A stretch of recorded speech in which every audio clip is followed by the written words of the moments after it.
ఆదిలాబాద్ జిల్లాలో కేంద్రంలోని ఇందిరా ప్రియదర్శిని స్టేడియంలో సీఎం రేవంత్ రెడ్డి సభ ఏర్పాట్లను పరిశీలించారు మంత్రి జూపల్లి కృష్ణారావు. ఈ నెల 4న నిర్వహించనున్న విజయోత్సవ సభను విజయవంతం చేయాలని పిలుపునిచ్చారు.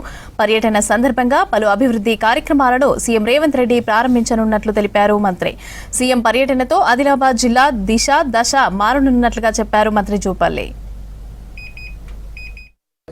అభివృద్ధి కార్యక్రమాలకు ఫౌండేషన్ స్టోన్స్, అట్లాగే సంక్షేమ కార్యక్రమాలు పంపిణీ కార్యక్రమం, అట్లాగే వాస్తవంగా కోరాట చనక ఉన్నా కూడా ఎలక్షన్ కోడ్ ఉంది కాబట్టి అక్కడికి వెళ్ళేట్టు ఆ కార్యక్రమం చేయట్లేదు.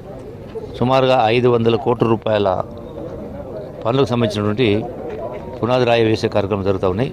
దీంతో పాటుగా గడచిన 2 సంవత్సరాల ఇందిరమ్మ పాలన, ప్రజాపాలన, గౌరవ ముఖ్యమంత్రి రేవంత్ రెడ్డి గారి నాయకత్వంలో చేసినటువంటి పనులు, చేయబోతున్నటువంటి పనులు, వీటన్నిటి గురించి ఈ 2 సంవత్సరాలు పూర్తి చేసుకున్న శుభ సందర్భంలో ఈరోజున తెలంగాణ రాష్ట్ర సభ అంటే ప్రజాపాలన విజయోత్సవ సభ జరుగుతూ ఉంది. ఇందులో అన్నీ కూడా సవివరంగా వివరిస్తాం.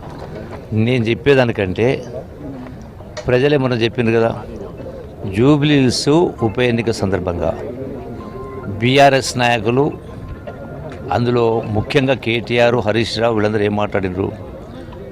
జూబ్లీ హిల్స్ అసెంబ్లీ ఉప ఎన్నిక రెఫరెండం అన్నాడు. రెఫరెండం అంటే ఏంటి? అంటే ప్రజల తీర్పు. గడచిన 2 సంవత్సరాల రేవంత్ రెడ్డి పరిపాలన పైన ప్రజలు తీర్పు ఇవ్వబోతూ ఉన్నారు. ఇది మేము రెఫరెండంగానే భావిస్తూ ఉన్నాం, ప్రజా తీర్పునే భావిస్తామని కేటీఆర్ మాట్లాడాడు. సో దానిపైన ప్రజలు తీర్పు ఇచ్చిండ్రు కదా. అంతకుముందు గడిచిన 2 సంవత్సరాల నుంచి బీఆర్ఎస్ నాయకులైనా బీజేపీ నాయకులైనా రకరకాల విమర్శలు చేసిండ్రు కదా. సో వాళ్ళ యొక్క దుష్ప్రచారాన్ని పటాపంచలు చేస్తూ జూబ్లీ ఎన్నిక అనేది ఒక తీర్పు ఆ పార్టీలకు